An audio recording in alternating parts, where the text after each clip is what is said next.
여러분 반갑습니다. 감성경영론 이번에는 3주차 3-1 감정과 감정노동에 대해서 수업하도록 그렇게 하겠습니다. 이 앞전 시간에는 감성지능에 대해서 이야기했죠. 자신의 감정과 상대의 감정을 읽고 그리고 그것을 어떻게 잘 표현해 갈 수 있을 것인가 하는 부분에 대한 감성지능에 대한 내용을 이야기했는데요. 이번에는 감정과 감정 노동에 대해서 이야기해 보도록 그렇게 하겠습니다. 감정에 대한 사전적인 용어를 이해하고 또 감정의 노동, 오늘날에 가장 중요시 대두되고 있는 감정 노동에 대해서 중심적으로 수업을 하도록 그렇게 하겠습니다. 감정의 중요성에 대해서 그리고 또 감정의 필요성에 대해서 이야기하고 감정 노동으로 이야기가 진행되는데요. 일상 속에서 사람들은 서로 만나서 상호작용을 하면서 다양한 감정들을 경험하게 됩니다. 그래서 상황에 따라서는 감정을 잘 받아들이고 표현할 때가 많이 있는데요.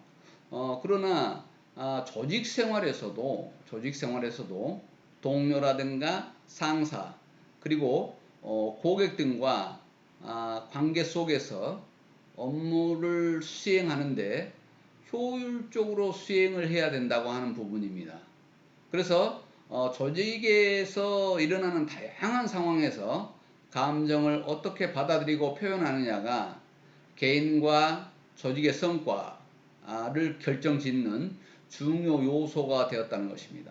그전에는 이런 내용들을 그렇게 중요시하지 않았으나 최근 들어서 감성 경영이라고 하는 부분이 대두되면서 더더욱 그전에 연구해왔던 내용들이 두드러지게 나타나고 또 더 필요성을 느끼게 하는 그런 내용을 우리는 볼 수 있었습니다. 그래서 조직 내에서 이루어지는 동료와 상사, 부하 직원 간의 내용도 중요하지만 또 고객과 관계에서도 아주 어떻게 업무 수행을 효율적으로 수행할 것인가 하는 부분이 감정에서 그렇게 중요하게 대두되고 있음을 우리는 볼 수 있습니다. 감정은 다시 이야기하면 인간의 기본적인 속성이라고 할 수 있습니다. 그런데 이것이 조직 생활의 본질적 요소이기도 합니다. 그러나 여태 동안 거의 최근까지도 비이성적 또는 비합리적인 개념으로 여겨져 왔다는 것입니다. 그래서 도외시해 왔던 내용 중 하나입니다. 그래서 경영자나 연구자의 관심이 그렇게 많지 않았던 부분이었습니다. 또 특히 이 조직 연구 분야에서도 산업 조직 심리학은 주로 어떤 것을 다루냐면 태도, 행위, 인지와 성격에 더 많은 관심을 기울여왔습니다. 그래서 소비자의 태도, 행위, 인지 아니면 조직 구성원의 태도, 행위, 인지 이런 쪽에 관심을 많이 가져왔다는 것이죠. 그런데 감정은 이 모든 영역에 중요한 파급 효과를 미치고 있기 때문에 경영 현장에서 감정에 대한 보다 많은 이해와 연구가 이루어져야 한다고 주장하는 학자들이 많아지고 실제 또 산업, 사회, 조직 구성원 움직이는 상황에서 필요성과 중요성을 느끼게 돼 있다는 것, 느껴가고 있다는 것을 지금 이야기하고 있습니다. 감정 연구의 필요성인데요. 조직 분야에서 연구했던 게 그전에는 태도, 행위, 인지와 성격 이런 것들이었는데 다양한 노동 환경 내에서 감정 노동을 수행하는 종업원들의 감정 표현과 조직 유효성과는 어떤 관계가 있는지 밝히고자 학자들은 많은 노력을 했습니다. 그래서 조직 구성원들은 일을 하면서 자부심과 환희도 느낄 수 있고 상황에 따라서는 분노나 실망을 느낄 수도 있다. 이렇게 바라보았던 것입니다. 그래서 조직 구성원들은 자부심과 환희도 느낄 수 있지만 상황에 따라서는 분노나 실망을 느낄 수도 있다는 것입니다.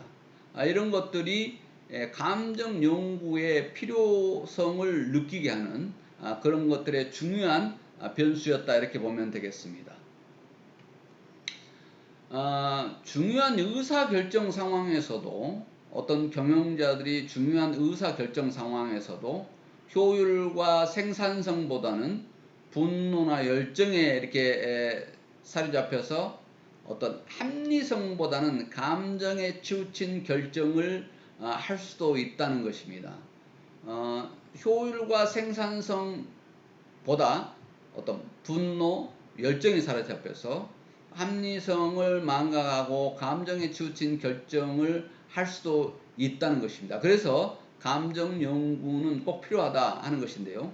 연구자들은 감정이 종업원의 심리적, 육체적 건강뿐만 아니라 직무 및 조직에 대한 태도, 또 직무 성과 등에도 유의한 영향을 미친다는 것을 발견하게 됩니다.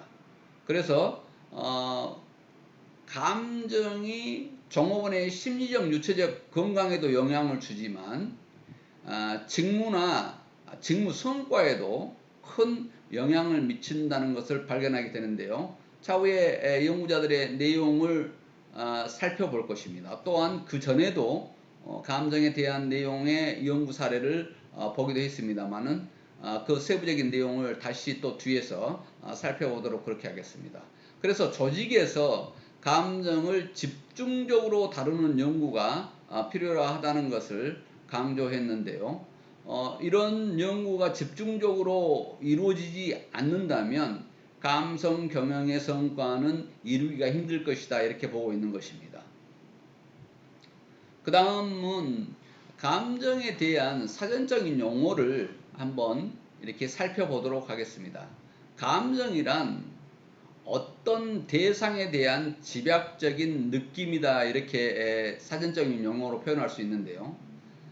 또는 그 대상에 대해서 반작용으로 생기는 느낌으로 이해할 수 있습니다.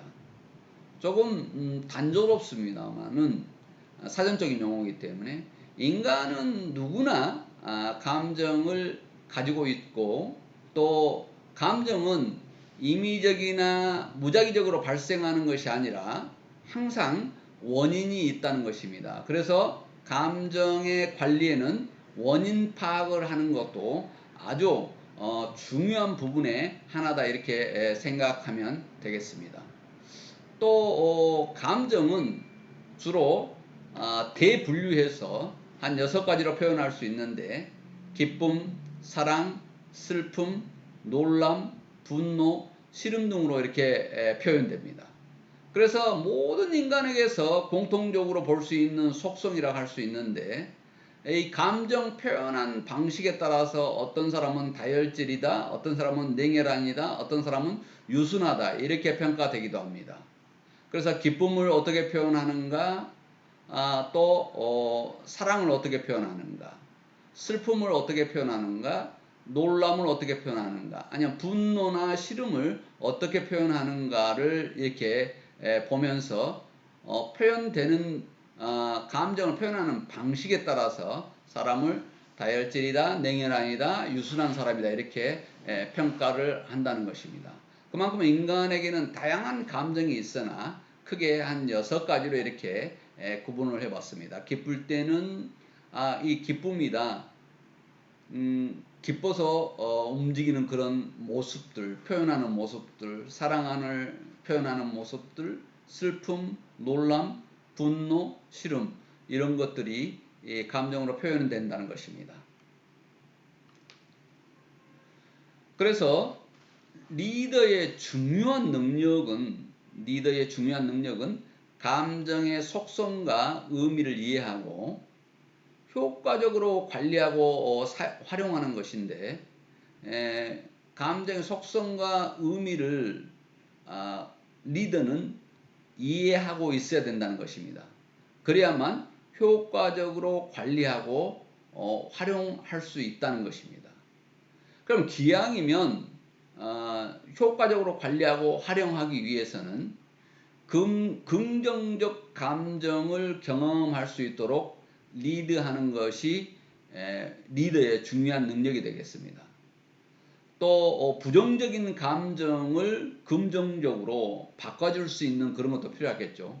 만약에 부정적인 감정이 계속 관리하지 않고 놔둔다면 업무 성과에 저하가 올 수도 있고 조직 분위기에 침체가 올 수 있기 때문에 이걸 막기 위해서 긍정적 감정을 경험할 수 있도록 리드하는 리더의 중요한 능력에 속한다, 이렇게 보면 되겠습니다.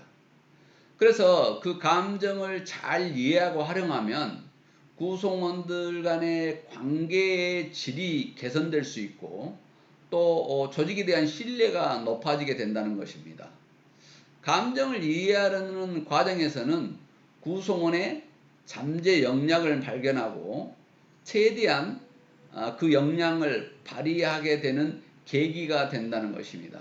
그래서 여기서 지금 이야기하고 있는 것은 감정에 대한 리더의 그 감정의 속성을 잘 이해하고 그 의미를 파악을 해서 효과적으로 관리하고 활용하는 것이 중요하다는 것을 여기서 다시 한번 짚어주고 넘어가게 된다는 것입니다. 자, 그 다음 보도록 하겠습니다.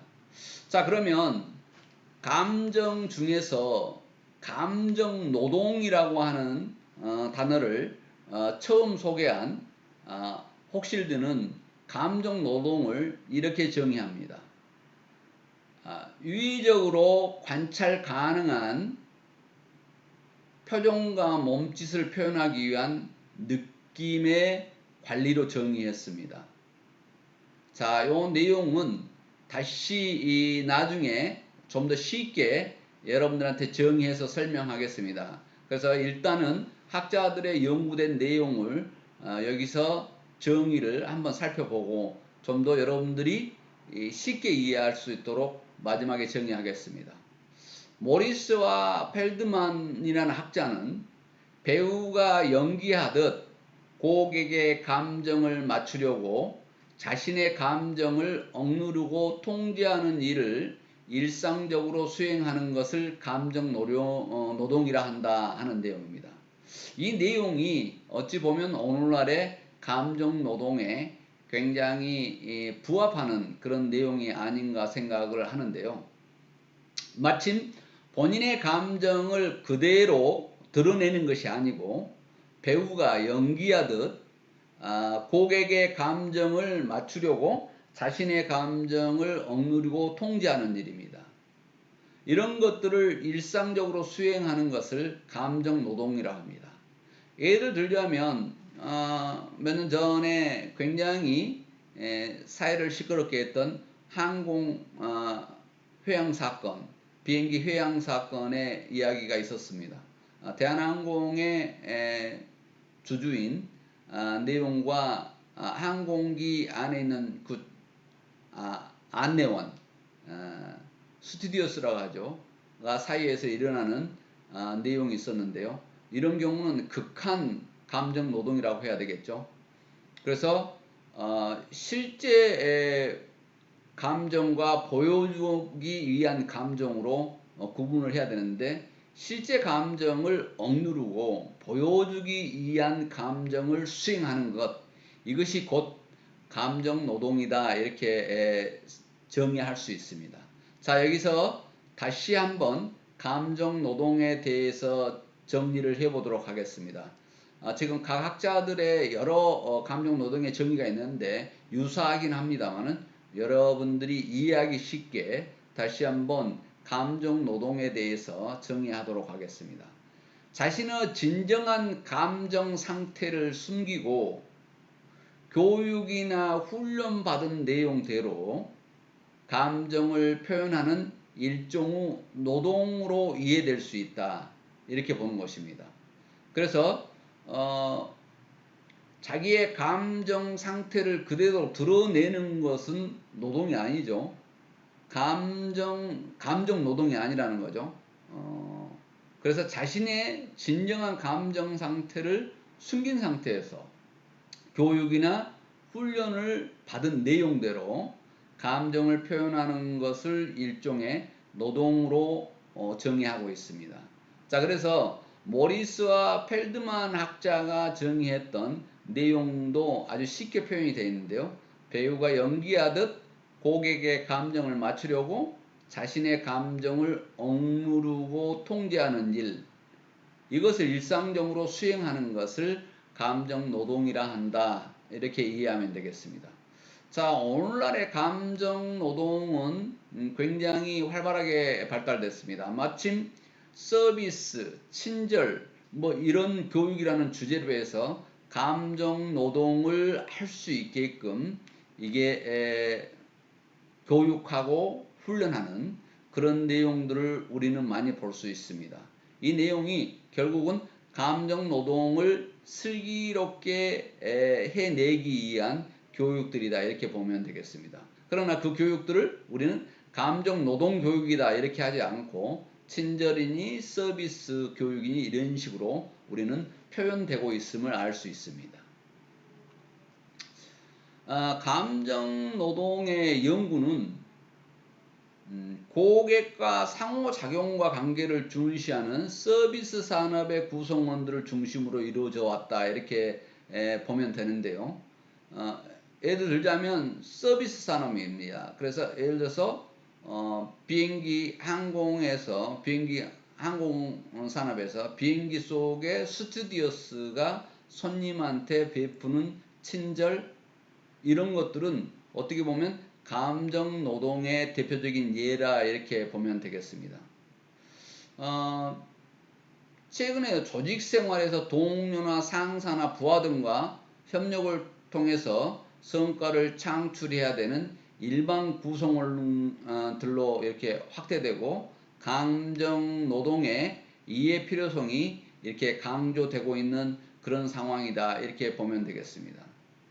감정 노동이 직무 수행에서 중요하다고 하는 부분은 조직 구성원이 사람을 대하는 일을 할 때 실제 감정과 보여주기 이 감정이 다를 때, 충돌할 때 발생하는 감정적 인지 부조화의 원인이 되기 때문에 더더욱 그렇습니다.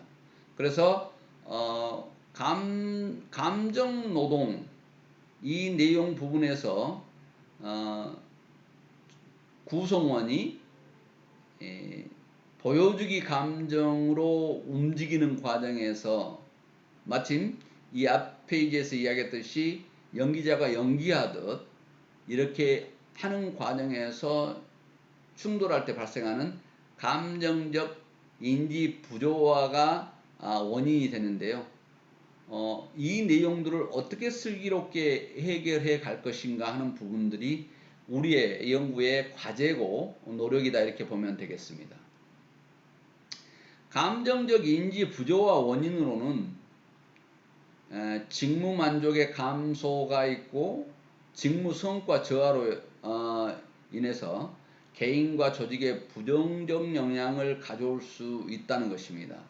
그래서 이걸 감정적 인지 부조화를 어떻게 하면 발생을 줄이거나 없도록 할 것인가 하는 것들에 대한 적극적인 대응과 관리가 필요하다는 것입니다.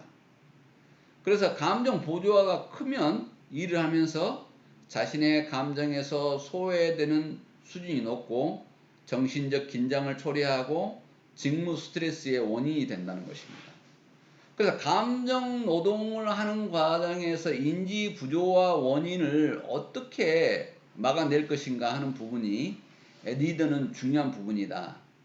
배우가 연기하듯 고객의 감정을 맞추려고 자신의 감정을 억누르고 통제하는 것이 감정 노동이라고 그랬는데, 이 자신의 감정을 억누르고 통제하는 과정에서 인지 부조화가 온다. 이것을 어떻게 막아줄 것이냐, 인지 부조화가 발생하지 않을 것이냐, 않도록 할 것이냐 하는 부분은 교육과 훈련을 통해서 충분하게 신경을 쓰고 노력을 해야 된다는 것입니다. 그렇지 않았을 경우 정신적 긴장을 초래하고 구성원의 직무 스트레스의 원인이 된다는 것입니다. 감정이라고 하는 것은 무작위로 발생된 것이 아니라 분명하게 원인이 있다고 그랬는데요. 그 원인이 감정적 인지 부조화로 나타날 수 있는 경우가 많다는 것입니다. 특히 지금 대표적인 예라고 하는데 서비스 친절도, 그러니까 감정 노동이 심하다고 하는 것은 항공사에서 많이 나오고 있는 내용들입니다. 그래서 수도 없는 훈련을 통해서 거기에 종사하는 사람들이 감정적 인지 부조화가 발생하지 않도록 그런 기업들은 노력하고 있다는 것입니다. 자, 그래서 감정이 구성원 행동에 미치는 영향들을 이렇게 보면, 감정적 사고가 의사결정을 포함한 어떤 경영, 조직 분야에 미치는 영향이 매우 크므로 감정에 대한 이해가 선행되는 것이 중요하다는 것입니다. 그래서 감정에 대한 이해를 경영자부터 리더, 그리고 그 조직 구성원까지 굉장히 그런 내용들에 신경을 쓰지 않으면 안 된다고 하는 부분입니다. 감정은 인간에게 자연스러운 일부라는 것이죠. 그래서 경영자나 리더가 구성원의 감정적 요소를 무시하고 합리적인 존재로만 바라봐서는 절대 안 된다고 하는 부분입니다. 어떻게 인간이 합리적인 존재로만 나타날 수는 없다는 것이죠. 그래서 감정에 대해서 잘 이해하게 되면 직무성과에 영향을 미치는 부정적인 감정에 대한 사전 대처를 할 수 있을 것이다. 그리고 성과 증진에 기여하고 감정을 효과적으로 관리할 수 있는 그런 내용이 될 것이라는 것이죠. 그렇다면 조직 내에서 이루어지는 어떤 채용, 의사결정, 동기부여, 리더십, 대인관계, 갈등 예측, 이런 설명하는 능력을 향상시킬 수 있다고 하는 부분입니다. 자, 여기에서 지금 제일 중요한 내용은, 요지는 감정에 대한 이해가 선행돼야 된다고 하는 부분입니다. 그래야만 인간은 합리적인 존재로만 바라봐서는 안 된다는 것이죠. 언제나 인간에게 자연스럽게 일어나는 감정의 일부이기 때문에 직무성과에 영향을 미치는 내용이 될 수 있기 때문에 감정 관리를 잘 해야 된다고 하는 부분입니다. 그래서 갈등 예측이라든가 대인관계 설명하는 능력 등 이런 것들을 향상시킬 수 있는 내용으로 가야 된다는 것입니다. 감정이 구성원 행동에 미치는 영향을 또 다른 것을 보면, 긍정적 감정이나 부정적 감정은 구성원들 간에 감정이 전이 프로세스를 거쳐서 집단 감정을 형성하게 된다고 하는 부분인데요. 감정은 보통 일개인에 해당된다고 생각을 했으나 그게 아니고 개인 감정에 의해서 어떤 감정 전이가 이루어져서 집단 감정이 형성된다는 것입니다. 그럼 조직의 어떤 집단 감정이 형성된다는 것인데요. 그래서 그 조직 안에서 구성원 간에 상호 협력해야 되고 공동의 노력에 의해서 성과가 결정되는데, 긍정적인 감정이 전이되면 좋겠지만 만약에 부정적인 감정이 전이된다고 그랬을 때는 굉장히 문제가 생길 수 있다고 하는 부분을 여기서 지적하고 있습니다. 그래서 어떻게 하면 긍정적인 감정을 전이되게 할 것인가 노력해야 된다고 하는 부분인데요. 다음 장에서는 긍정적 감정이 개인과 조직 변화에 미치는 영향에 대해서 우리가 사례를 보면서 살펴보도록 그렇게 하겠습니다. 그래서 오늘 수업한 내용은 감정 노동에 대해서 이야기했고요. 그 감정 노동은